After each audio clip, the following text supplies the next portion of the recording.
오늘 우리는 이 로마서 3장 1절서부터 4절 말씀을 이 본문으로 하나님을 믿지 않은 유대인들이라는 제목을 가지고 함께 말씀을 나누도록 하겠습니다.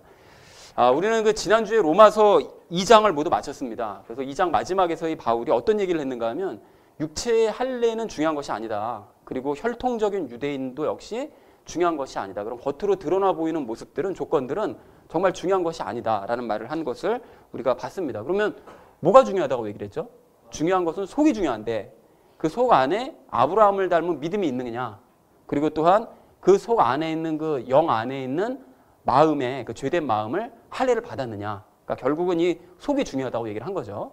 자, 그래서 육체의 할례와 혈통만 중시하던 이 유대인들은 그렇게 겉모양만 중시했기 때문에 말씀대로 살지 못했던 것이지만 속을 중시하는 이 그리스도인들은 당연히 말씀대로 이제 살 수 있게 되는 것이다라는 얘기를 지난주에 했습니다. 자, 그렇다면 유대인들은 왜 이렇게 될 수밖에 없었는가? 그래서 우리가 그들이 어떤 잘못이 있었는가를 네 가지로 이렇게 요약을 한번 해봤고요. 그래서 우리도 그와 관련된 네 가지 이야기를 함께 살펴보는 시간을 가졌습니다.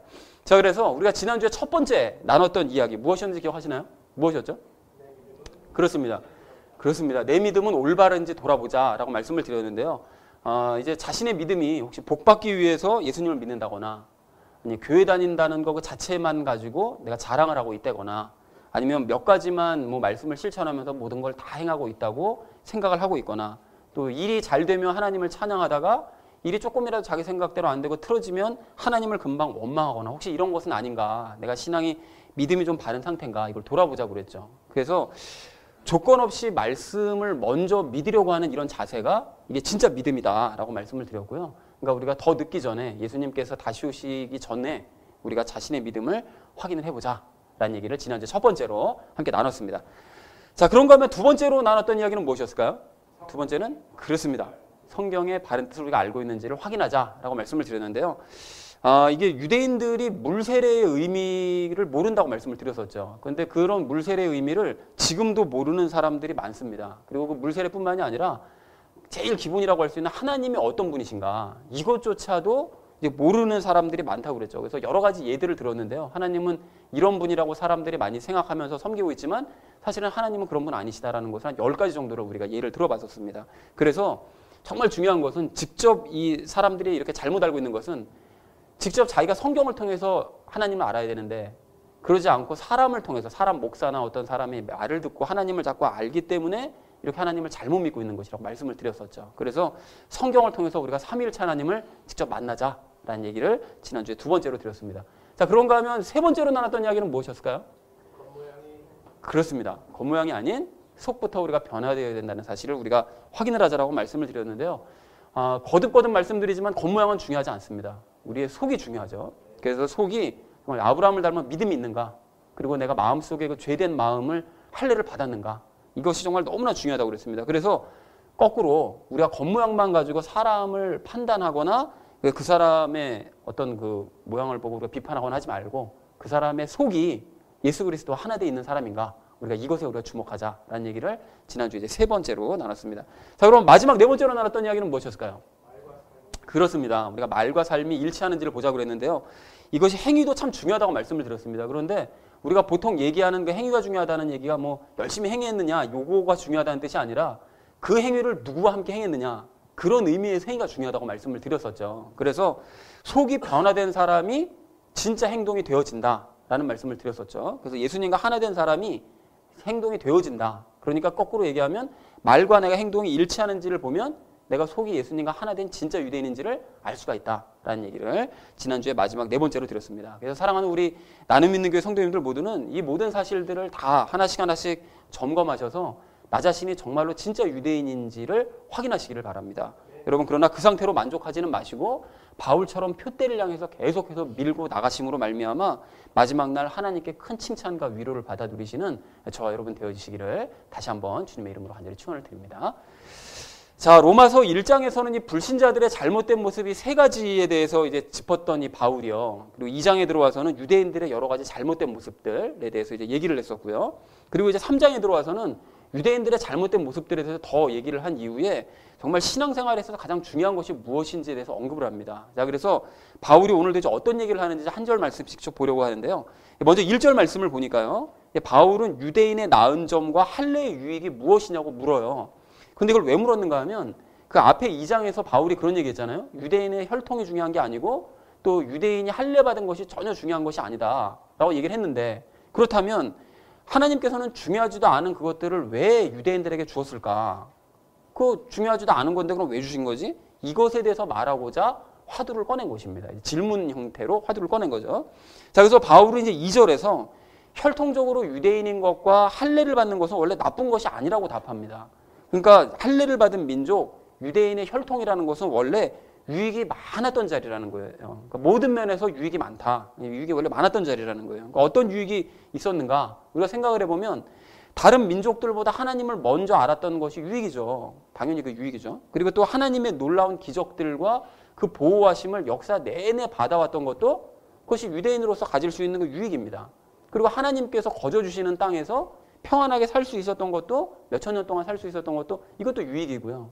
그리고 선악조차 알지 못하고 살았었던 그 이방인들과는 다르게 거룩이 무엇인지를 알고 하나님의 나라가 무엇인지를 알아서 그걸 추구하며 살았던 것도, 그것도 유대인들의 유익이었습니다. 그래서 뭐 이거 외에도 찾아보면 뭐 많겠죠, 유익이. 그렇지만 바울은 그 모든 것들보다 가장 큰 유익이 무엇이라고 말합니까? 말씀을 맡은 것이 유대인들이 가졌던 가장 큰 유익이라고 얘기를 합니다. 하나님의 말씀을 받은 것이 그들이 가장 큰 유익이라는 거예요. 자, 그래서 하나님의 말씀을 받아가지고 그 사람들이 뭐 부끄러 먹은 건 아니고요. 사실 부끄러 먹었죠. 근데 어쨌든 하나님께서 그런 의도로 주시는 건 아닌데, 그 말씀 안에서 영생을 발견하고 또 놀라운 진리들을 먼저 이제 접할 기회를 얻었다는 것이, 그것이 할례를 받은 유대인들이 누릴 수 있었던 정말 큰 유익이었다는 것입니다. 자, 그런데 이것이 정말 유대인들에게 유익이 됐느냐? 전혀 유익이 되지 않았습니다. 아무런 유익이 되지 않았어요. 그러니까 말씀이 유익이 자기에게 되려면 어떻게 해야 되죠? 당연히 말씀 읽고 말씀을 믿고 행해야 되는 거잖아요. 근데 이 사람들은 말씀을 읽지도 않고 믿지도 않고 말씀대로 행하지도 않았고 오직 그냥 복만 받아 누리려고 했었다라는 것입니다. 자, 그러니까 유대인들은 하나님께서 주신 말씀을 그냥 싹 외면해버리고, 그리고 복을 받기 위해서 하나님의 말씀을 해석해놓은, 인간들이 행하기 쉽도록 해석해놓은 장로들의 유전만 열심히 붙들었다는 것이죠. 그랬기 때문에 이 사람들은 말씀 안에서 진리를 발견하지도 못했고 영생도 발견하지 못했고 하나님이 어떤 분이신지도 전혀 깨닫지 못했다는 것입니다. 그냥 오직 복 받기 위해서는 이런 행동들을 해야 돼, 하지 말아야 돼, 요것들만 달달달달 외우고 있었던 거예요. 그러니까 이게 뭔 진리를 알겠느냐고요. 그리고 그걸 깨닫지 못했기 때문에 그들을 통해서 하나님의 구원과 진리를 이방인들에게 전파하시고자 했었던 하나님의 계획도 완전히 엉망이 되어버리고야 말았습니다. 다 틀려져 버린 거예요, 계획이. 자, 그래서 유대인들은 말씀을 그렇게 맡은 것이 그들에게 전혀 아무런 유익이 되지 못했고, 구별된 백성을 의미하는 할례 역시 그들에게는 아무런 유익도 되지 못했고, 나아가서 유대인 혈통이라는 타이틀 역시 아무런 유익이 그들에게 되지 못했습니다. 그러니까 말씀을 받지 못했던 이방인들하고 따지고 보면 전혀 다를 바가 없었던 거예요. 그냥 자기들이 자부심만 가지고 있었던 거지, 사실 하는 행동이나 뭐 다 따져보면 이방인들이나 그들이나 뭐 다를 게 아무것도 없더라는 것입니다. 자, 그래서 바울은 이어진 3절에서 또 질문을 던지는데요. 어떤 자들이, 여기서 이제 어떤 자들이란 유대인들을 말하는데요. 그 유대인들이 그렇게 하나님도 안 믿고 하나님의 말씀도 믿지 않았으니 그럼 어떻게 되는 거냐? 그러면 하나님에 대한 믿음을 무효로 만드는 것이냐? 이제 이렇게 바울이 말하는데요. 여러분, 이게 무슨 뜻인가 하면요. 유대인들이 하나님을 바르게 믿지 않고 신의를 저버렸다고 그래가지고 하나님께서도 똑같이 사람들처럼 신의를 저버리심으로 말미암아 유대인들을 비롯한 다른 민족들 모두가 다 하나님을 믿을 수 있는 기회조차 다 박탈해버리시는 이런 일을 하셨겠느냐, 그 믿음을 아예 다 무효로 만들어버리셨겠느냐, 그런 의미입니다. 그래서 바울은 이어진 4절에서 결코 그럴 수 없다고 얘기를 하는데요. 사람들은 거짓말쟁이에서 믿음을 저버리기도 하고 하나님에 대한 신의를 저버리기도 하고 이제 그렇게 행동을 막 하지만, 하고 싶은 대로 행하지만, 우리 하나님은 신실하시고 진실하신 분이시기 때문에 당신의 약속을 그렇게 쉽게 저버리시는 분이 아니라는 거예요. 그러면서 이제 시편 51편 4절 말씀을 인용을 하는데요. 하나님께서 말씀하시면 그 말씀에는, 말씀을 들어보면 하나님의 의로우심이 뚝뚝 묻어난다는 거예요. 그리고 또한 하나님께서 혹시 누군가에게 뭐 판단받으실 일도 없지만 하나님께서 혹시 누군가에게 판단을 받으신다고 할지라도 하나님께서는 항상 옳으시기 때문에 그 판단에서 늘 이기실 수밖에 없다라고 얘기를 하더라는 것입니다. 그러니까 하나님께서는 인간들과 달리 늘 그렇게 의롭고 옳으신 분이시기 때문에 인간들이 하나님을 믿지 않고 배신을 한다고 할지라도 우리 하나님께서는 신의를 저버리지 않으시고 늘 당신을 향한 믿음과 구원의 길을 열어두시는 분이시다 라고 얘기를 했다는 것이 오늘 우리가 함께 나눌 본문 말씀 전체의 내용입니다. 자, 오늘 이 본문 말씀을 여러분 다시 한번 제가 이렇게 좀 쉬운 말로 정리를 해드리자면 이제 이렇게 됩니다. 유대인들은 하나님께서 처음 택하신 민족이었고, 그리고 그래서 다른 민족들과의 이제 구별을 위해서, 그리고 또 이제 앞으로 받을 영적 할례를 이제 예표하기 위해서, 그래서 할례를 받았던 것이었고, 무엇보다 말씀을 받은 민족이었습니다. 자, 그래서 하나님께서는 유대인들이 첫 열매인 파괴를 이제 잘 맺으면 그것을 통해서 다른 민족들에게도 그 태어나라는 아주 풍성한 열매들을 이제 거둘 계획을 이제 가지고 계셨었는데요.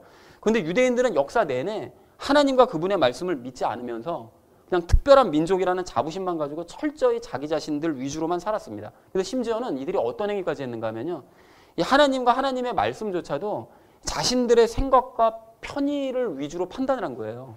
그래서 가령 예를 들어서 뭐 지키기 어려운 말씀들이 간혹 나오잖아요. 그러면 장로들의 유전을 만들어 가지고 장로들의 유전을 이용해서 이 말씀을 좀 더 이렇게 쉽게 지키면, 그러면 말씀을 지킨 셈 쳐줬습니다. 말씀 안 지켜도 그거에 상응하는 장로들의 유전을 몇 가지 이렇게 지키면 이 말씀을 지킨 거다. 하나님께서 이렇게 허락하신 거 아니거든요. 자기네들이 멋대로 이렇게 그런 짓을 한 거예요.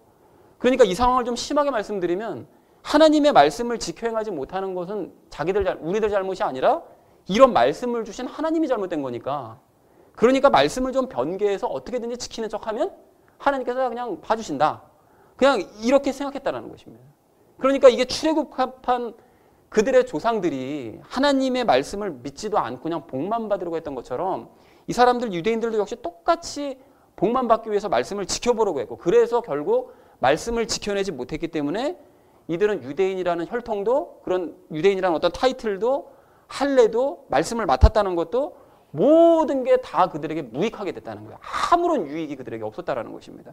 자, 그러니까 지난주에 말씀드렸던 것처럼 이 사람들은 유대인이 아니라고 그랬잖아요. 그들이 혈통적인 유대인은 우리가 유대인이다 라고 얘기하지만 너 유대인 아니야 라고 얘기한 것처럼, 오늘은 바울이 한 걸음 더 나가서 이 사람들을 뭐라고 평가합니까? 너희는 아예 유대인이 아닌 것뿐만이 아니라 하나님을 믿는 사람들이 아니야. 너희는 어떻게 하나님 믿는 사람이 그렇게 살 수가 있니? 이렇게 얘기를 하더라는 것입니다. 자, 그렇다면 유대인들이 이렇게 하나님의 계획을 이제 엉망진창으로 다 만들어버렸으니 다른 민족들에게는 하나님을 믿을 기회조차 다 사라져버린 것이냐? 하나님의 원래 계획이 유대인들이 잘 믿으면 다른 민족들에게 믿음을 전파하시는 건데 유대인들이 안 믿었으니까 그럼 다른 민족들에게 뭐 기회도 주어지지 않는 것이냐? 전혀 그렇지 않다는 거예요. 우리 하나님께서는 신실하신 분이시기 때문에 유대인들의 잘못은 유대인들에게만 물으시고, 그리고 이제는 이방인들에게 예수님을 통한 믿음의 기회를 주심으로 말미암아 지금 로마에 있는 성도들과 그리고 이 성경을 보고 있는 우리 모두가 다 하나님을 믿을 수 있게 되었다라는 것이 오늘 본문 말씀 전체를 요약한 내용이라는 것입니다. 자, 그래서 오늘 우리는 이 먼저 되었지만 나중된 이런 유대인들의 이러한 모습을 우리에게 적용을 좀 해보면서요, 좀 4가지 말씀으로 좀 함께 나눠보려고 하는데요. 그 먼저 첫 번째로 오늘 우리가 함께 나눌 이야기는 무엇이 되느냐가 중요한 것이 아니라 어떻게 사느냐가 중요하다는 사실을 알자라는 것입니다. 여러분, 오늘 2절 말씀을 이렇게 좀 보시면, 그 2절 말씀을 보시면서 오해하시면 안 되는데요. 바울이 모든 면에서 유익하다, 유익이 많다 이렇게 얘기하잖아요. 근데 이 말을 좀 오해하면 안 되는 것이, 바울이 유대인들의 나은 점과 할례의 유익이 많다고 얘기를 했다고 그래가지고 요 한 절만 딸랑 보고서는 그래 이거 봐, 유대인은 좋은 거야, 이 할례가 좋은 거래잖아, 말씀을 먼저 맡은 유대인들은 참 대단한 민족인 거야, 이런 식으로 생각하면 안 된다는 것입니다. 요 한 절만 보고요. 그러니까 바울이 지금 말하고자 한 것은 무슨 얘기인가 하면 그것이 칭찬이 아니에요. 그러니까 유익이 많은 그 자리를 유대인들이 엉망진창으로 만들었기 때문에 그 사람들은 저 뒤에 있는 8절 말씀처럼 정죄를 받아야 마땅한 사람들이다, 요 얘기를 하고 싶었기 때문에 그 얘기를 한 것입니다. 그러니까 한 절 말씀만 보고 판단하면 절대로 안 됩니다. 그러니까 할례를 받았고 뭐 혈통이 좋고 말씀을 맡았고 뭐 이런 것들처럼 내가 무엇이다, 나는 무엇이 되었다, 이런 것을 자랑하는 것은 전혀 유익이 없음을 알아야 된다는 것입니다. 중요한 것은 어떻게 사느냐가 중요합니다. 무엇이 되느냐가 아니라 어떻게 사느냐가 중요하다는 거예요. 여러분, 그래서 마찬가지인데요. 그리스도인들 중에 뭐 이런 사람들 꽤 있거든요. 뭐 그냥 자랑이 아닌 듯이 우리 애가 이번에 서울대 들어갔잖아. 막 이러면서 막 그런 거 얘기하는 사람도 있거든요. 근데 여러분, 그건 자랑이 아닙니다. 여러분, 나는 서울대생이다. 내 아들은, 딸은 서울대생이다. 여러분, 이런 타이틀은 그 아이의 신앙과 삶에 어떤 유익도 가져다 주지 못한다는 거예요. 여러분, 대신 정말로 정말 중요하게 생각해야 될 것은 그 애가 예수님과 연합하여 예수님과 친밀하게 동행하며 사는가, 어떻게 살아가는가, 이것이 중요하다는 것입니다. 여러분, 그래서 가령 그 아이가 뭐 서울대는 갔는데 뭐 교회 가가지고 열심히 졸기만 하다가 오거나 스마트폰만 열심히 보다가 올 뿐 뭐 예수님이 누군지도 모르고 뭐 예수님과의 친밀이 뭔지 뭐 연합이 뭔지 뭐 그냥 아무것도 모르는 상태로 그냥 왔다 갔다 교회만 하고 있다면 그 아이는 소망이 없는 애예요. 현재로서는 아무런 소망이 없는 애입니다. 그래서 이런 얘기 들으면 다행이다. 우리 애는 공부 못하는데 이렇게 생각하면 안 됩니다. 이런 곤란합니다. 공부도 못하는데 예수님도 모른다. 이렇게 되면 좀 더 그 친구들은 힘든 거죠. 곤란한 겁니다. 그래서 어쨌든 그리스도인이라면 무엇이 되느냐를 중요하게 생각해서는 절대로 안 됩니다, 여러분. 무엇이 되느냐에 대해서는 딱 한 가지만 중요하게 생각하시면 돼요. 내가 예수님과 하나로 연합했느냐, 이렇게 됐느냐. 요거 한 가지만 중요하게 생각하시고 연합했다면 그 이후로 예수님과 함께 믿음으로 모든 삶을 함께 살아가느냐, 이것을 정말 중요하게 생각해야 된다는 것입니다. 그렇게 사는 것이 내 인생이나 내 아이의 인생에 있어서 정말 큰 유익이고 기쁨이에요. 그래서 귀 있는 분들은 되시기를 바랍니다. 자, 그러나 유대인들은 이렇게 어떻게 이제 사는지를 중요하게 생각한 것이 아니라 무엇이 되었는지만 중요하게 생각했기 때문에 역사 내내 자존심만 내세운 거예요. 나는 유대인 혈통이다.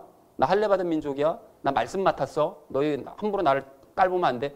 이런 식으로 자존심만 내세우더라는 거죠. 그래서 뭐 어쩌라는 겁니까? 그러니까 나 자신이 그렇게 무엇이 되었다라는 얘기만 할 것이 아니라 그렇게 무엇이 되었다면 어떻게 그 이후로 살아야 될 것인지를 이걸 고민하고 실제로 사는 모습을 보여줬어야 됐는데 전혀 고민 없이 이 사람들이 자기 소견에 옳은 대로만 행하면서 사니까 그 사람들이 결국 어떻게 됐습니까? 망하더라는 거예요. 아니, 말씀 맡으면 뭐합니까? 그 말씀 자기도 보지 않고 남도 보지 못하게 막으면서 장로들의 유전만 열심히 가르쳐가서 사람들을 다 지옥으로 가게 만들었는데요. 그러니까 자기도 유익이 안 되고 남에게도 전혀 유익이 안 되는 거잖아요. 백해무익한 거잖아요. 자, 그러므로 우리가 다시 한번 분명히 기억하기 원합니다. 삶이 아닌 삶이 중요합니다. 그리고 무엇이 아닌 어떻게가 중요합니다.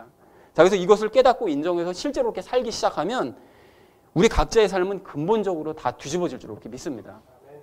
자, 그리고 또 한 가지 우리가 정말 꼭 알아야 될 중요한 사실이 있는데요. 예전에도 말씀드렸지만 하나님께서는 마지막 심판을 하실 때 우리가 살아생전에 무엇이 되려고 힘썼느냐, 이것을 가지고 심판하지 않으시고 어떻게 살았느냐를 가지고 심판하십니다.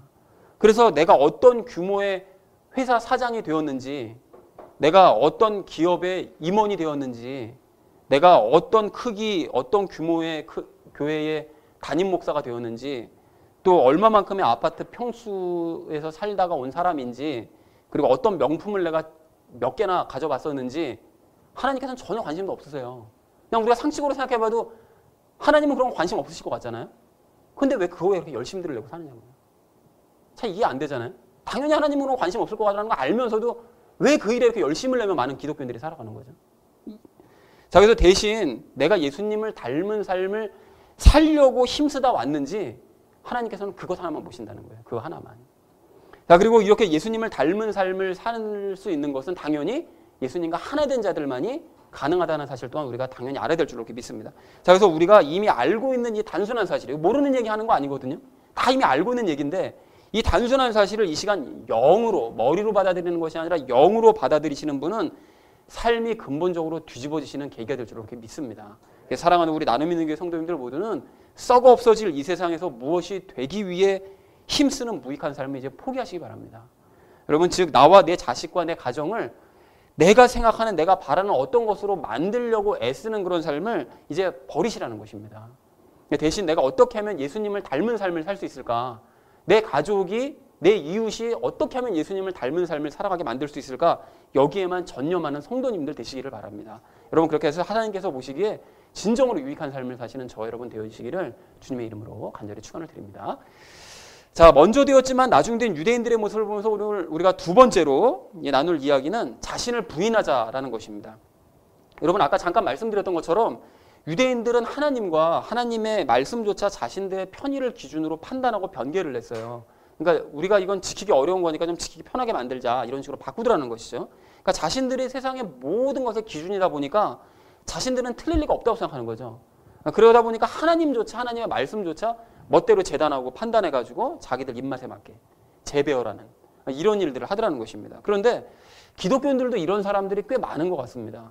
그래서 은연중에 자신은 틀릴 리가 없다고 생각하고 도리어 하나님이 틀렸다고 생각하는 거예요. 에이 그럴 리가 있나? 생각하지만 그런 일이 많습니다. 그래서 가령 예를 들어서 생각지도 못한 고난이나 어려운 상황을 만나면 어떻게 하죠? 많은 그리스도인들의 고백이 뭡니까? 하나님이 나한테 이렇게 하시면 안 되지. 이거 아닙니까? 원망하는 말이 자기도 모르게 나오잖아요. 하나님 나한테 이렇게 하시면 안 되지. 내가 한계 그동안 얼만데 이런 식으로 나를 대우하시면 안 되지. 이렇게 원망이 나온다는 거예요. 그런데 그 말의 속에는 하나님께서 뭔가 잘못 판단하셨다는 의미가 내포되어 있는 거 아닙니까? 하나님 뭔가 잘못 판단하시니까 나한테 이렇게 대하시지. 이런 의미가 내포되어 있다는 거예요. 그러면 정말로 그러느냐? 절대로 그렇지 않다는 거예요. 오늘 4절 말씀처럼 하나님께서는 항상 옳으십니다. 그러니까 내가 절대로 이해하지 못하는 그런 일이 나에게 일어난다 할지라도 그건 하나님 실수가 아니에요. 항상 옳으신 하나님께서 뭔가 이유가 있으시기 때문에 내 삶에 그런 일을 행하셨다라는 것입니다. 그런데 이거를 철저히 나중심적인 내가 그 상황을 받아들이지 못할 뿐인 거예요. 옳으신 하나님께서 주신 상황이라는 거예요. 여러분 그래서 이런 말에 거부감이 드는 사람은 자신의 믿음을 돌아봐야 됩니다. 여러분 그것이 바로 나 자신이 아직 부인이 되지 않았고 마음의 할례를 받지 못했다는 증거가 될 수 있다는 것입니다. 자 그러니까 우리는 자기 자신을 부인하기 원합니다. 어떤 갈등의 상황이 생기거나 내가 이해하지 못하는 그런 상황이 이제 벌어지게 되면 하나님께서 뭔가 일을 잘못하셨을 것이라고 생각하지 말고 도리어 내가 이제까지 뭔가를 좀 잘못 알고 있었구나. 또는 내가 이제까지 뭔가 잘못 살고 있었구나. 이거를 시인하고 내가 틀렸다라는 사실을 인정하자라는 것입니다. 여러분 이게 이 사람들과의 관계도 이게 마찬가지인데요. 사람들과 뭔가 의견이 부딪히는 일이 생기고 뭐 갈등의 상황이 벌어지게 되면 대부분 어떻게 하는가 하면 저 인간 왜 저래 저거. 보통 이렇게 되거든요. 그런데 그러지 말고 내가 잘못한 것이 무엇인지부터 돌아보자라는 것입니다. 여러분 내가 틀린 게 맞아요. 사실 따지고 보면. 그리고 그것이 바로 자기 부인의 모습입니다. 그런데 이런 말씀 이제 드리면 또 이런 걱정을 하실 수가 있거든요. 아니 이렇게 하나님 앞에서도 내가 틀렸고 사람들 앞에서도 내가 틀렸고 매번 모든 게 다 내가 틀렸다 그러면 그 사람이 저렇게 위축돼가지고 어디 살겠나 이런 염려가 드실 수가 있는데요. 실제로 그럴 수 있습니다. 그런데 위축될 수 있을 것이라고 생각하거나 실제로 위축되는 사람은 하기 싫은 거 억지로 하기 때문에 그렇게 되는 거예요. 여러분 그래서 그 가톨릭에서 요즘도 하는지 모르겠는데 내 탓이오 뭐 이런 거 하는 거 있었잖아요. 내 탓이오 운동. 그러니까 그런 게 바로 그런 식인데요. 내 탓이 아닌데도 무작정 내 탓이오를 하라고 교황이 얘기하니까. 그러니까 어쩔 수 없이 내 탓이오 했거든요. 그러다 보니까 이게 사람들이 부작용이 생겼어요. 슬프고 우울하고 억울하고 막 그렇게 되는 거예요. 그래도 참는 거지. 왜냐하면 교황이 얘기했으니까. 어떻게 할 수가 없잖아요. 그러니까 그리고 익숙해지면 어떻게 되죠 결국은? 뭐 나라는 인간이 뭐 그렇지 뭐. 벌레만도 못한 나라는 인간이 뭐 원래 그렇지 뭐. 그러니까 이런 식으로 자기 비관적, 자기 비하하는 이런 모습으로 이제 가더라는 것입니다. 자 그래서 우리는 자기 부인을 하되 중요한 사실을 알아야 되는데요. 자기 부인은 내 힘과 노력으로 하기 싫은 것 억지로 하는 것이 아니라 죽음과 연합을 인정함으로 말미암아 자연스럽게 되어져야 하는 것이라는 거예요. 여러분 그러니까 즉 나 자신이 예수님과 함께 십자가에서 죽었음을 인정하는 사람은 자신이 죽었다는 사실을 알기 때문에 자기 자신을 부인해도 위축되질 않습니다. 왜 위축이 안 될까요? 죽은 사람이 뭐가 위축이 돼요. 죽어버렸는데 위축되고 말고 할 것도 없지 이미 죽었는데. 그러니까 이 사실을 깨달은 사람은 자기 부인을 억지로 하는 것이 아니라 자연스럽게 인정이 됩니다. 그래서 이렇게 자기 부인을 하는 사람이 주변에 있는 사람들과의 관계도 좋아질 수밖에 없는데요. 사람들과의 관계가 틀어지는 가장 큰 이유가 뭡니까? 서로 자존심 내세우기 때문에 틀어지는 거 아닙니까? 상대보다 내가 더 잘났다고 자존심 세우니까 그러다가 관계가 다 깨져버린다는 거예요. 하나님과의 관계도 이게 마찬가지인데요. 아까도 말씀드렸던 것처럼 하나님 항상 오르시잖아요. 하나님은 항상 오르신데 그럼에도 불구하고 내가 나 자신을 부인하지 않는 거죠. 부인하지 않고 자존심 내세우면서 계속해서 고집쓰면서 내가 원하고 바라는 것이 이루어지기를 끝까지 고집스러운 관철을 시키려고 하니 하나님과의 관계가 깨지지 않을래야 않을 수가 없다라는 것입니다. 굽혀야 되는데 안 굽히는 거예요. 자존심 때문에. 그런데 이제 자신을 부인하는 사람은 하나님이 되었던 사람이 되었던 갈등의 상황이 딱 벌어지면 어떤 마음을 먹는가 하면 아 그래 나 원래 못난 사람이었지. 아 그래 나 부족한 사람이었지. 이게 떠오르는 거예요. 아 그렇지 나 원래 부족한 사람이었지. 그러니까 바닥까지 내려본 경험이 있기 때문에 이 사실이 인정이 됩니다. 그러니까 하나님이 맞으시네. 아 저 사람 말이 맞을 수도 있겠네. 라는 것이 인정이 된다는 거예요. 그래서 관계가 하나님과의 관계도 사람과의 관계도 좋아질 수 있게 된다라는 것입니다. 자 그러나 얘기는 이것으로 끝나질 않는데요. 그러한 갈등의 상황에서 나 자신을 부인함으로 말미암아 나 자신의 부족함과 연약함을 또 못났음을 인정을 하면 그리고 상대방에게 양보를 하면 내 안에 계신 예수님께 위로와 보상을 받아요. 예수님께서 결코 가만히 계시지 않으시고 잘했다. 마음이 약간 상하는 부분이 있잖아요. 내가 양보해주면 위로해 주시고 보상해 주신다는 거예요. 그래서 예수님께서는 당신 자신을 먼저 부인하시고 이 땅에 내려오셔서 인간으로 사시면서 평안하게 사신 게 아니었거든요. 인간들에게 온갖 수모 다 당하셔서 생각해보세요 여러분. 여러분이 낳은 자식에게 수모를 당한다고 생각해보세요. 얼마나 열받는 일입니까? 그런데 더 하신 분이시거든요. 하나님께서 당신 창조하신 분이세요. 창조하신 인간들이에요.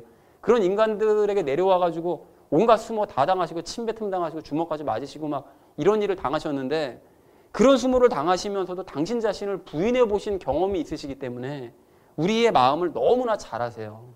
그래서 그런 경험을 먼저 하신 예수님께서 우리를 위로하시기 때문에 진짜 그리스도인은 자기를 부인해도 힘들어지지 않는다는 것입니다.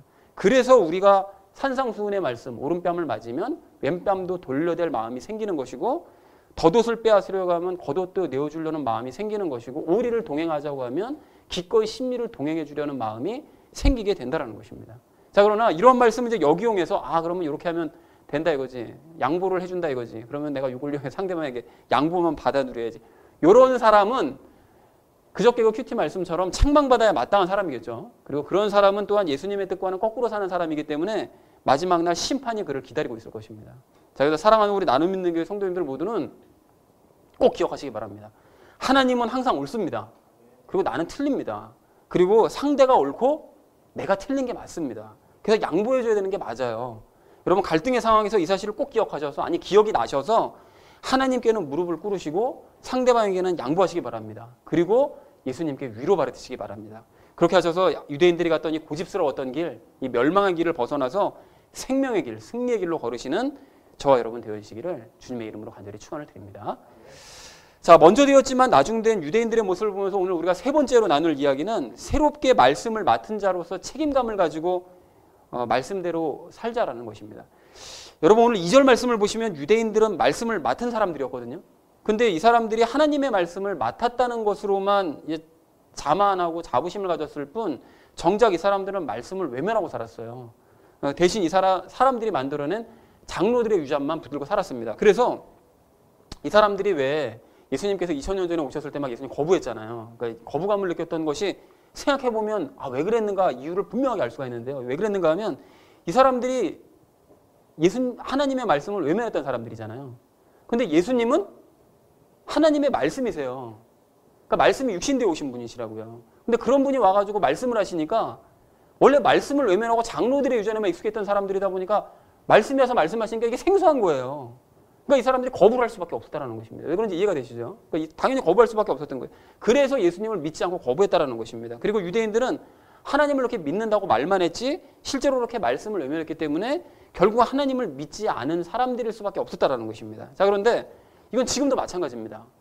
유대인들이 말씀을 맡았다는 것에 대해서 이제 자부심만 가지고 있을 뿐 실제로는 뭐 말씀을 보지도 않고 읽지도 않고 믿지도 않았던 것처럼 지금의 이 개신교인들이요.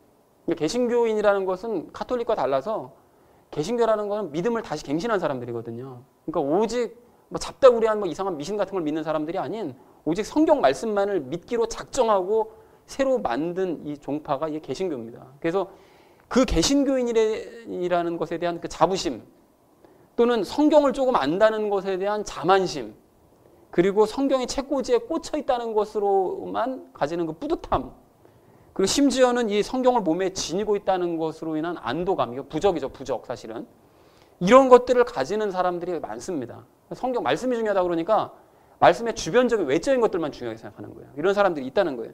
그러나 유대인들이 말씀은 보지 않고 장로들의 유전에만 매달렸던 것처럼 사실 이런 사람들도 성경 말씀은 외면한 채 이 목사 말만 듣고 신앙 서적만 보는 경우가 참 많습니다. 그렇게 성경의 외적인 것만 중요하게 생각하는 사람들이 이상하게 성경을 안 보고 목사들과 어떤 책이나 어떤 강의나 이런 것들만 듣는다는 것이죠.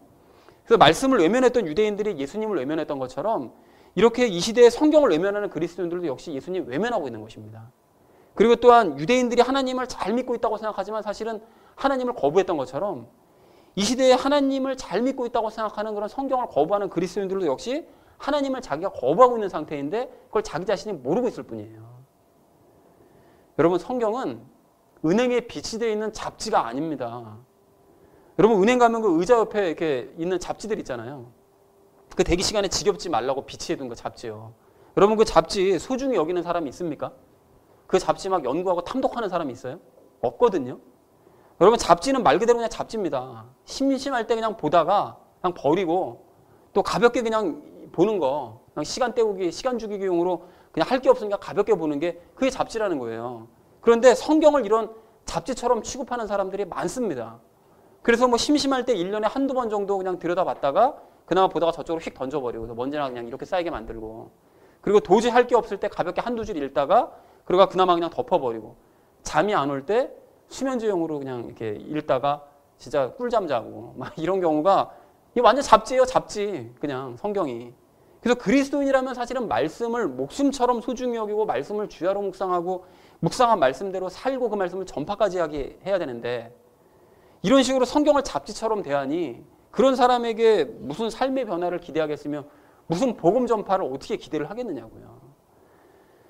자, 그래서 그런 사람이 하나님께 또 뭔가를 받기를 기대한다면 그건 정말 도둑놈 신부 아닙니까? 좀 심하게 말씀드려서. 여러분, 그게 그런 모습이 말씀을 맡아놓기만 하고 복만 바라던 유대인들하고 뭐가 다르냐고요. 똑같잖아요. 말씀 그냥 갖고만 있기만 하고 복만 받으려고 하고 읽지는 않고. 유대인들하고 똑같다라는 것입니다. 그래서 유대인들이 말씀을 맡아놓기만 하고 외면해서 하나님께서 그리스도인들에게 사실은 말씀을 이제 맡겨주신 거거든요. 얘네는 안 되겠다. 말씀을 뺏으셔서 그리스도인들에게 맡겨주셨는데, 그리스도인이라는 사람이 이런 식으로 말씀을 외면한다면 답은 한 가지입니다. 그렇게 말씀 외면하는 그 사람은 그리스도인이 아니에요. 그리스도인일 수가 없다라는 것입니다. 여러분, 이렇게 말씀드리면 정말 생색내는 것 같아서 정말 싫긴 한데요. 이런 말씀을 드리기가 좀 쉽진 않은데, 아침에 밴드 통해서 큐티 말씀 올라가잖아요. 여러분, 그거 적당히 대충 올리는 거 아니거든요. 고심해서 올립니다. 그리고 또 일주일에 한 번씩 몰아서 각 날짜마다 상세 설명도 또 따로 올리잖아요. 여러분, 그거 대충 작성해서 올리는 거 아니거든요. 고심에 고심을 하고 수정을 몇 번을 반복하는지 몰라요. 그러다가 올리는 거거든요. 그러니까 여러분, 드리고 싶은 말씀이 뭐냐면 읽으시기 바랍니다. 여러분, 읽으세요. 여러분, 원래는 모든 분들이 매일 개인적으로 성경 읽고 큐티하고 예배에 참석해서 말씀도 듣고 성경 공부 시간 참석해서 성경 공부도 하고, 원래 이게 개신교인들의 정상적인 모습이에요. 모이기에 힘쓰면서 말씀에 열심히 내고, 이게 원래 정상적인 모습인데, 그렇게 하는 것이 정말 너무나 힘들면 최소한이라도 큐티만이라도 하시라는 거예요. 그럼 주일 예배는 안 드려도 되겠네? 그게 아니라 주일 예배는 기본이니까 말씀 안 드리는 거고요. 주일 예배 때 이렇게 빠지시면 안 되는 거거든요, 원래. 예배는 기본으로 드려야 되는 거예요. 그리고 평상시에 큐티만이라도 최소한 하시라는 것입니다. 사실 제가 이렇게 뭘 하라고 말씀드리면 안 되고, 이렇게 스스로 알아서 하셔야 되는 거거든요, 원래는. 제가 뭐 이렇게 예수님과 연합해서 알아서 하실 분들을 막 율법적으로 이렇게 해라 저렇게 이렇게 하면 안 되는 거잖아요. 이걸 제가 잘 알고 있는데, 말씀에 올라오든 말든 뭐 신경도 안 쓰고 그냥 뭐 기분 내키면 잠깐 보다가 말아버리고 막 이런 분들이 계시는 것 같아서 제가 오늘 작심하고 말씀드리는 거예요, 제가. 밴드에 말씀 올라오면 매일 아멘 아멘 하고 댓글 다시는 분들 계시잖아요. 여러분, 그분들 한가해서 그렇게 하는 거 아니거든요. 그분들 정말 누구보다 바쁜 분들이에요. 정말 시간을 5분 단위로 10분 단위로 쪼개서 사시는 분들이라고요. 그럼에도 불구하고 이분들이 바쁜 티 안 내요. 바쁜 티 안 내고서 이렇게 말씀에 열심들 내시는 것입니다. 아멘 여러분 안 달아도 좋으니까 매일 놓치지 말고 보시라는 것입니다. 아니, 말씀을 안 보고서 어떻게 하나님의 인도를 받을 생각을 합니까? 그건 마치 밥 안 먹고 배부르기를 바라는 것 같은 아주 어리석은 생각 아닙니까? 그래서 다시 한번 말씀드립니다. 여러분, 말씀 보지 않고 말타만 두었던 유대인들이 하나님의 백성일 수 없었던 것처럼, 아니, 말씀을 받지 못한 이방인과 전혀 다를 바 없었던 사람인 것처럼 성경 말씀을 안 보는 사람은 그리스도인이 아닙니다. 말씀을 알지 못하는 불신자들과 전혀 다를 바 없는 사람들이라는 거예요. 그냥 그 사람들은 자기 스스로를 그리스도인이라고 교회 다니니까 그리스도인이라고 생각하는 것일 뿐 사실은 그리스도인이 아니라는 것입니다. 아니에요. 정말로 아니에요. 아닌 것처럼 얘기하는 게 아니라 비유가 아니라 정말로 아니에요. 성경 말씀 안 보는 사람 그리스도인 아닙니다. 사랑하는 우리 나눔 믿는 교회 성도님들 모두는 유대인들을 대신해서 말씀을 새롭게 맡은 자라는 사실을 명심하시기 바랍니다. 여러분 그리고 새롭게 말씀을 맡은 자로서 책임감을 가지시고 말씀을 모셔만 두지 말고 적극적으로 읽으시고 그 말씀대로 살아내시기 바랍니다. 여러분 그렇게 하셔서 예수님과 더욱 친밀해지시고 그분께 날마다의 삶을 인도함 받으시는 복된 성도님들 다 되시기를 주님의 이름으로 간절히 축원을 드립니다. 자, 먼저 되었지만 나중된 유대인들의 모습을 보면서 오늘 우리가 마지막 네 번째로 나눌 이야기는 진짜 믿음으로 살면서 증거하자라는 거예요. 여러분 오늘 3절 말씀을 보시면 유대인들은 하나님도 하나님의 말씀도 안 믿었거든요. 근데 그들이 믿지 않았다고 그래서 그럼 하나님께서도 신의를 확 저버리셔가지고 그럼 앞으로 그냥 유대인들이고 뭐 전부 다 나 믿지 못하게 만들 거야. 이렇게 하시는 분이시냐? 전혀 그런 분이 아니래요. 그러니까 믿음을 무효로 만들지 않으셨다라고 얘기를 합니다. 그렇습니다.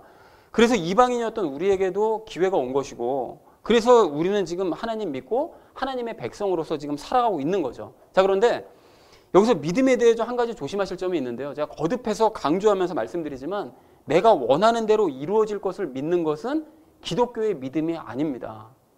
그거는 무속신앙의 믿음이에요. 무당들이 갖는 믿음이라는 거죠. 그럼 우리는 뭘 믿어야 됩니까? 말씀이 이루어질 것을 믿어야 됩니다. 이것이 기독교의 믿음이고 이것이 진짜 믿음이에요. 그리고 이것이 곧 예수님의 믿음과 예수님을 믿는 믿음이 다 일맥상통하는 그 믿음이라는 거예요. 자, 그러면 이제 이런 반론을 하실 수가 있거든요. 아니, 복음서를 한번 보니까 예수님께서 내 믿음대로 될지어다 이런 말씀을 종종 하시지 않았냐? 그러면 그 얘기는 네가 원하는 대로 될 것이라는 그런 뜻 아니냐? 이렇게 생각하실 수 있다는 거예요. 그래서 실제로 목사들이 이렇게 가르치거든요. 우리가 원하는 대로 될 수 있다. 네 믿음대로 된다고 그러셨으니까. 우리가 원하는 대로 될 수 있다. 그러니까 믿어라. 그럼 된다. 그러니까 믿음대로 될지어다. 우리는 할 수 있다. 부자 될 수 있다. 성전 건축할 수 있다. 막 이러면서 막 하거든요. 그럼 또 여기저기서 막 아멘하면 막 터지거든요. 완전 구판 보는 것 같아요. 구판. 그냥 여기저기서 그냥 아멘 아멘 박수 치고 막 이러면서. 근데 여러분 그런 거짓 목사들이 그렇게 몇십 년 동안 열심을 다해서 교회와 성도들에게 헛바람을 집어넣는 바람에 교인들과 교회가 겉모양만 빵빵해지고 속은 텅 빈 공갈빵처럼 돼버린 거예요. 공갈빵 여러분 아시잖아요? 한 군데 폭하면 어떻게 되죠? 푹 꺼져버리거나 다 터져버리거나 깨져버리잖아요. 그런 식으로 교회가 어디 한 군데 찌르면 그냥 깨져버리고 쉽게 무너져버린다는 거죠. 신앙이고 뭐고 없어요. 그냥 공갈빵이었으니까 원래. 자, 그래서 혹시 우리 중에도 예수님의 그 말씀은 내가 원하는 대로 된다는 말씀 아닌가? 이렇게 혹시 생각하는 분이 계신다면 여러분 오늘 댁에 가셔서 앞뒷 내용을 한번 꼼꼼하게 잘 점검해 보시기 바랍니다. 여러분 그 말씀을 보시면 예수님께서는 그 일을 당신이 할 수 있다는 사실을 네가 믿느냐 이 말씀이에요. 즉 하나님의 아들인 내가 하나님의 아들이라서 그 일을 행해낼 수 있다는 사실을 너가 믿느냐 결국은 내가 하나님의 아들이라는 사실을 믿느냐 그거에 포인트가 있는 것이지 내가 원하는 것을 대로 될 것이다. 여기에 포인트가 있는 얘기가 아니라는 것입니다. 그러니까 댁에 가셔서 복음서 꼼꼼하게 체크 한번 해보세요. 자, 그런데 이런 말씀을 듣고 나서 그럼 내가 원하는 대로 안 되는 거야? 비록 내키진 않지만 이해는 되고 동의는 되니까 그럼 따라는 가야 되겠네. 하지만 태도는 이게 쉽게 바뀌지 않을 수가 있는데요. 내가 원하는 대로 이루어질 것이라고 이제까지 믿으면서 살았던 사람들은 말씀이 이루어질 것을 또 믿어야 된다고 그러니까 이 말을 또 오해해가지고 내가 원하는 것이 이루어지려면 말씀을 또 믿어야 되는 건가? 또 이런 식으로 또 이상하게 생각해가지고 믿어지지 않는 말씀 억지로 믿으려고 막 노력합니다. 그러니까 내가 원하는 거를 놓지 않는 거예요. 그걸 놓지 않고서는 이게 되려면 말씀을 믿어야 되는 거구나. 또 이렇게 거꾸로 가는 거죠. 그런데 그나마 그걸 억지로 믿으려고 하니까 안 믿어지는 거예요. 또 말씀이. 그러니까 안 믿어지니까 그러면 내가 원하는 거 이거 안 이루어지면 어떡하지? 안 이루어지. 그러니까 늘 불안한 거예요. 삶이. 믿음 생활하면서도. 그러나 하나님의 말씀대로 먼저 이루어질 것을 하나님의 말씀대로 이루어질 것을 믿는 사람들은 자신이 어떤 상황에 딱 처하게 되면 이것이 내가 원하는 대로 상황이 뒤집어져야 될 텐데 이게 아니라 이 상황과 관련된 말씀이 먼저 떠올라요. 그래서 떠오른 그 말씀대로 일이 진행될 것이 당연히 믿어집니다. 그리고 일은 실제로 그 말씀대로 되어져 가요. 그걸 자기의 눈으로 목도해 가요. 그리고 결론적으로 지금 현재는 내가 원하는 대로 되어지지 않고 말씀대로 되어져 가지만 결국은 나 자신에게도 결과가 좋게 된다는 사실이 믿어져요. 그래서 늘 평안함을 누리는 거예요. 결국 두 부류는 우선순위가 다른 거예요. 앞에 사람들은 내가 원하는 것이 우선인 것이고 뒤에 사람은 하나님의 말씀이 우선인 사람들인 거죠. 그래서 앞에 사람은 늘 불안하고 원하는 대로 되는 게 아무것도 없지만 뒤에 사람은 늘 평안하고 항상 말씀대로 되어지는 것을 체험하게 됩니다. 그리고 결론적으로 자기에게도 중간 과정은 이거 아닌데 싶지만 결론은 나에게 합력하여 선이 이루어지는 것을 반드시 체험하게 된다는 것입니다. 자, 그럼 어떻게 해야 이렇게 말씀대로 되어지는 것을 믿으면서 평안한 삶을 살 수 있느냐? 오늘 우리가 두 번째로 나눈 이야기에 답이 있는데요. 자신을 부인하는 사람이 이런 삶을 살 수 있는 거예요, 여러분. 그러니까 즉 내 생각과 뜻대로 되지 않더라도 지금 당장 내가 원하는 대로 되지 않더라도 나 자신을 부인하고 말씀대로 될 것을 믿으면, 아니 말씀대로 될 것을 내가 원하면 당장 원하는 대로 이 일이 되지 않는다 할지라도 결국에는 모든 일들이 다 잘 될 것이 믿어진다는 거예요. 실제로 그렇게 됩니다. 즉 내 생각과 내가 원하는 방향과는 일이 잘못 다르게 돌아간다 할지라도 하나님의 뜻이 그렇다면 기꺼이 내가 순종하겠다라는 이런 순종의 자세가 필요하다는 거예요. 여러분 이게 진짜 믿음인 거예요. 중간 과정은 주님 지금 내 뜻대로 안 돼가고 있습니다. 하지만 저는 이것이 합력하여 모든 것이 선을 향해 나아갈 줄로 저는 믿습니다. 여러분 이게 진짜 믿음인 거예요. 그리고 이것이 바로 예수님의 믿음이에요. 여러분.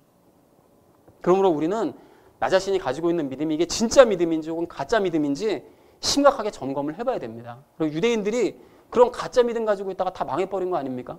가짜 믿음 가지고 있어서 그 사람들이 하나님의 말씀을 먼저 믿고 하나님을 먼저 믿으려고 한 것이 아니라 자신들이 복 받을 걸 믿은 거죠. 그래서 말씀도 복을 위주로 해석한 거죠, 다. 그래서 억지로 말씀을 행해보려고, 거꾸로 억지로 말씀을 행해보려고 하는 이런 가짜 믿음을 가지고 있었기 때문에 그 사람들이 나라가 망할 때 어리둥절한 거예요. 아니 왜 이러지? 아니 우리 복을 받을 것을 당연히 믿었는데 왜 나라가 망하지? 왜 거꾸로 가지? 어리둥절할 수밖에 없었던 것이고, 그런데도 끝끝내 그 가짜 믿음 버리지 않으니까 결국은 유대인들이 다 흩어져 버리는, 다 망하는 그런 역사가 일어날 수밖에 없다는 것입니다. 사랑하는 우리 나눔 있는 교회 성도님들 모두는 믿음대로 된다는 것을 삶으로 보여주시기 바랍니다. 즉 내가 원하는 것이 아닌 말씀대로 될 것을 여러분 믿으시고 내 삶이 말씀대로 되어져 간다는 것을 주변 사람들에게 보여주고 증거하시자라는 것입니다. 여러분 그럴 때 일의 결과도 합력하여 선을 이루어진다는 것을 보여주시자라는 것입니다. 그래서 이 혼탁한 시대에 말씀을 믿는 사람들은 예수님처럼 평안할 수 있고 또한 삶이 말씀대로 이루어진다는 사실을 여러분 증명하시고 믿음으로 버텨주시는, 예수님과 함께 작은 인원이지만 그 진짜 믿음을 가지고 버텨주시는 진짜 그리스도인 되시기를 소망합니다. 여러분 그래도 훗날 말씀대로 심판하실 예수님 앞에 섰을 때 예수님께 책망이 아닌 칭찬을 받는 우리 모두가 되어주시기를 주님의 이름으로 간절히 축원을 드립니다. 자, 이제 말씀을 정리합니다. 유대인들은 외형적인 조건을 갖춘 것만으로 자만하기만 하고 하나님은 정작 믿지도 않고 하나님의 뜻대로 행하지도 않았습니다. 그래서 그들의 혈통과 할례와 말씀은 다 무익하게 된 거죠. 그래서 이러한 유대인들의 잘못을 계속해서 우리가 살펴보고 있는데요. 이런 우리는 유대인들을 통해서 바른 믿음의 길로 나아가기를 소망합니다. 여러분 그렇게 되기 위해서 오늘 나눴던 그 4가지 말씀이요. 무엇이 되느냐가 중요한 것이 아니라 어떻게 사느냐가 중요하다. 이 사실 꼭 기억하기 원합니다. 그리고 죽었음을 인식함으로 말미암아 나 자신을 늘 부인하기 원합니다. 그러나 동시에 예수님께 위로받으시기 바랍니다. 그리고 새롭게 말씀을 맡은 자로서 여러분 책임감을 가지시면서 말씀을 읽으시고 말씀대로 살아가시는 우리 모두가 되기를 소망합니다. 그리고 마지막 4번째로 내가 원하는 대로 이루어질 것이라는 가짜 믿음 여러분 버리시고 말씀대로 이루어질 것이라는 진짜 믿음 가지시고 그걸 보여주시고 증거하시는 우리 모두가 되기를 소망합니다. 여러분 이것들을 실천하심으로써 나중되었지만 먼저 된 자의 모습을 보여주시고 마지막 심판 때에 예수님께 큰 칭찬을 받으시는 저와 여러분 되어지시기를 주님의 이름으로 간절히 축원을 드립니다. 우리 함께 기도하겠습니다.